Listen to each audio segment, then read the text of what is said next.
Hey guys, Double Jack here, and welcome to my first review for the JoJo Part 3 Stardust Crusaders anime. It's like a mini review just explaining what happened and how I feel about it and what I feel was done right and wrong. So this is the first episode anyway, and I just want to plow right into it. I'm not going to make it a long video, but anyway, here it goes. I've also got the manga right here, the pocket edition, so it's much clearer to see the pages in the book. Yeah, it covers quite a lot in that. It was very fast. It was one of those like episodes of an anime where it doesn't drag out, because when it drags out it feels longer, whereas this actually went boom boom boom boom boom boom boom like that, because it didn't have to keep up with the manga since the manga finished like 20 years ago. So it was, it was very fast, and it even did exactly what the book did. But anyway, let me get into that. Of course, it being the first episode, it doesn't have an introduction. What do you got? An introduction and an opening theme. I'm not saying introduction, an opening theme for it. But instead of starting off like it does in the manga, the very start of it is is Jotaro growing up, and in the next page, where, pardon me, you see him in his cell, and he's like, yeah, yakamashii, which basically means you noisy woman. So to his mum. Yeah, what it does is it does the same, similar to the old AAV anime I have here, which is basically it shows them pulling out Dio's casket, and then they actually it's perfect, more perfect than this anime. I mean, let's talk about that later. For now, let's talk about this. So this basically has the characters looking exactly the same, and they actually when they put it out, they do the same Dio, Dio. What's that? Is that someone's name? And the other guy's like, shut up, let's open it. There might be stuff in it. Then it does the narration, which is also in the manga as well. Okay, it's the beginning of chapter 2, where they find it. The characters there look exactly like they do, and then you've got the narration talking about Dio and what was actually in there, and showing you, oh, where's everyone gone? Maybe Dio did it. Anyway, that was a cool part. Then when it does that, it goes to showing the then it kind of like, what it does is it moves it a little way, but they've done it very well, I thought. For example, it then flies to this part, which is, it shows the Tokyo Tower. The way they do it is start from the top and go around it. I thought that was pretty awesome. Then it starts straight there as they're like, Holly, Miss Holly, blah blah blah. Let's get you in here. So the way he first appears, what they do is they do it a bit differently. Now, I said with the first few pages where he's growing up, when Holly's running to his cell, it comes up like all the flashbacks of him as a kid, like, what do you want to eat, Jotaro? I don't want to eat anything as long as you make it, mum. And it's all good. And then she meets him, and then he does that, yakamashii onna, kono anma, like that. And it's like, oh, Jesus. Like that. It's the same. As you know, Ono Daisuke, the voice for him in All-Star Battle, reprising the role, but a lot of the others aren't. I don't know why, but I only know one of them. But yeah, that does really well. Yeah, basically the jump, he has a shonen jump, and the guy says, how do you get that shonen jump when he's in the cell? And it's exactly the same portrait that's actually in the manga. So no point showing you because it's really small, but like if you look very closely when you're watching it, you're like, oh yeah. So that was pretty cool. They did really good detail. Yeah, I've wrote a lot. Sorry, I've wrote notes because I don't have a very short time memory. Is bad.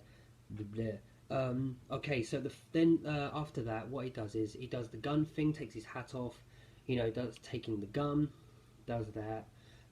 By the way, each from the beginning to the end, minus a few adjustments, which are just like kind of like small words, like "come on" or something like that. It follows it perfectly. 1 and 2 did that also, but of course I've watched all of that alongside reading the books at the same time. Well, I know, I read the manga ages ago, but I reread them next to each other, kind of like I've got the script, and it followed it perfectly as well. So David Productions doing a great job in every way. Yeah, so basically when he grabs the gun and goes, and Star Platinum grabs it, basically that's where the commercial comes in. Commercial cuts in about there. That's about that was generally about 10 to 12 minutes in. Then the majority of adverts were JoJo related, which were pretty cool. I'm just having a look for my things. Yeah, now the thing I liked was after each commercial break, it does actually come out with like the kind of like, you remember, you know, Pokemon, where it's like, what, you know, who's this Pokemon? It kind of had that, but it was just showing off the stand. I know previous JoJo's did it, but this one's doing it with stands. Of course, we don't know Star Platinum yet, so first of all, it just said stand. It had like stand question mark question mark question mark with a black Star Platinum, like a shadowed Star Platinum. And at the bottom, it just said Kujo Jotaro, user Kujo Jotaro kind of thing, which is, I thought, it's pretty good, because they're going to do it one or two every episode, which is pretty cool. Yeah, also they used a lot of the very famous, like I said, in the whole thing, they used a lot of their famous catchphrases, and everything was exactly like this, like they're following the manga, which I'm very proud of. And it was really well done, and it was, I could close my eyes, and when he goes, oh, Yobi-chan, nice it, I was thinking, oh shit, yeah, you know, I've read that hundreds of times in the book beforehand, but the fact that All-Star Battle brought it to life much better than the older JoJo game. The old JoJo game, I don't think it actually had that voice in it, and the old anime had it in, but the voice wasn't too bad. And I've only ever watched in Japan, but it skipped a few catchphrases, which was kind of like that, and you know, well, you know, like I said, I'll talk about it later. So that was pretty cool. There was a 3D scene. Basically, when he gets Abdul out, Abdul does his flame. The flame attack goes around. You know, his red bind goes around, does that. Things are going on.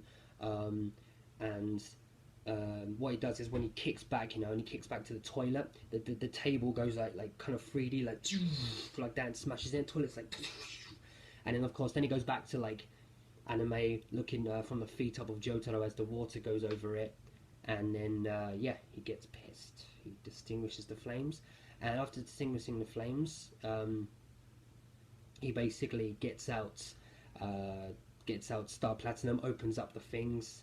And he's like, you know, when Abdul like turns around like, nah, I'm done. It's like, what? And he's like, I told you I'll get him to step outside of the jail cell, and look, he's stepped out of it. And you know, they go into a talk. After that's happened, that's when the next commercial break comes in. That commercial break was awesome, only because it had a long time ago for Ultra Jump, they did a Part 4 advert, because I don't think they're going to do any more anime past Part 3, to be honest. They did a Part 4 advert before, talking about Ultra Jump, like, had Josuke and Josuke Okuyasu, and it was Koichi. They're all sitting around like that, and he's like, oh, I want to read Ultra Jump, and he's like, what, you mean this? And he's like, oh, I want to read it, and then they have a fight, and it ends in like that. They had another one, but it was Part 5, and Part 5 is one of my favourites. It's up there, Part 5 and Steel Ball Run, Jack, are my top two. So I was happy about that. I was really happy about that, and the fact is really cool, because he comes in and he goes, I've got this month's issue of Ultra Jump, like that, and he goes, you should read it, it's got JoJo on, and it had them all in, apart from, this was like, it had Bucciolati, it had everyone in Part 5 that's actually in the small team, in Bucciolati's team, minus, this must have been before Gianna joined. They're all sitting there, you hear Bruno's voice, you hear Mister's voice, and of course you hear Sex Pistols, of course, from that, and you hear Narancha's voice as well. Narancha's like, oh, where can I buy it, blah blah blah, like that, and then Mister's like, wait a minute, no, and he's like holding his gun to it, holding it back, and he's like, this is in April, and of course April, the 4th month, he's like, oh, and then at the end he shoots it, and Bruno's like, no, and he shoots it, and I thought it was really well done. The art was kind of subpar, 'cause it's not, I don't know if it's made by David Productions, or they were just like, can you just write this for an advert?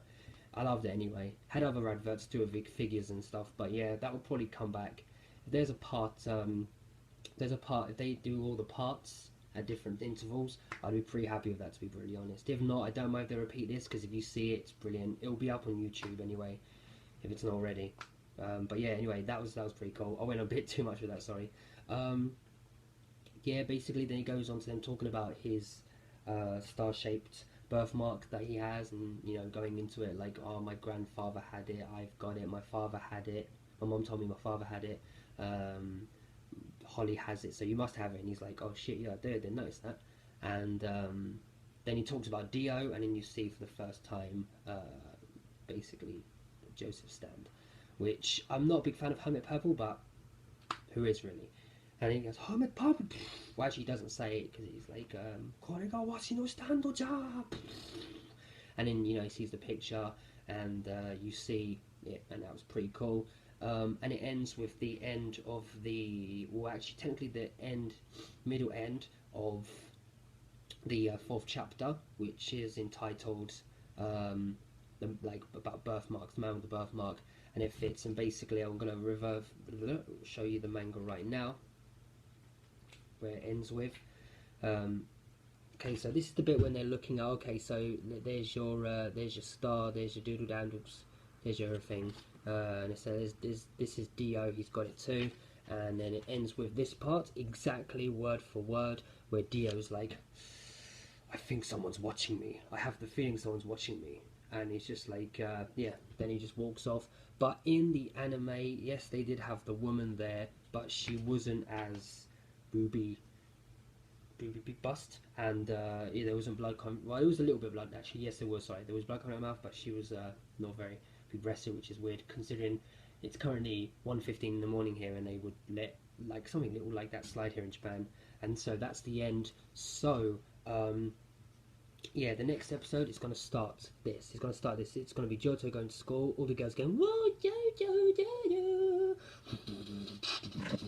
And it's just going to be the introduction of Kakyoin, which will be I think it's going to be the next 3. Because when it did the next episode, by the way, the first episode it wasn't introduced. I haven't looked it up, but I'm sure it's on the internet somewhere. But the second one is called Sabuku no wa Dareda, who is the judge. There you go. Who is going to judge? Which is one of Jotaro's catchphrases. Sorry, he uses against Kakyoin, and he uses against a few other people. Apart from when he's like Sabuku no wa Dareda, Sabuku no wa ore no stand da, like that, when he's learned about stands.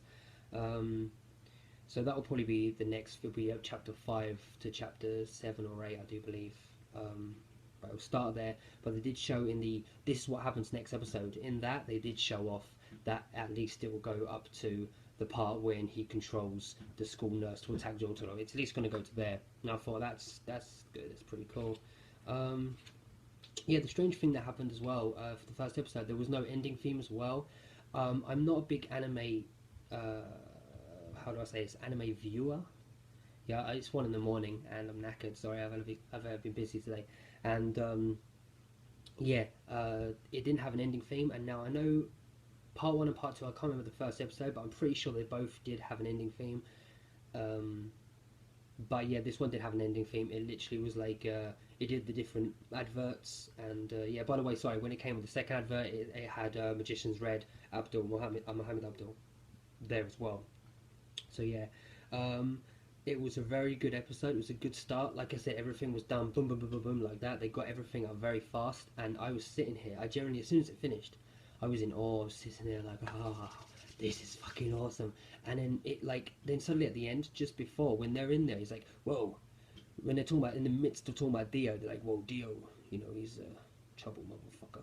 He's got a star like us. And then Jojo's like, oh yeah, because he feels it. I think it's fake. I used to think love about it in the book. And then they're like, the credits start appearing. I'm like, oh shit, it's like 5 minutes too. And then they show the rest of it.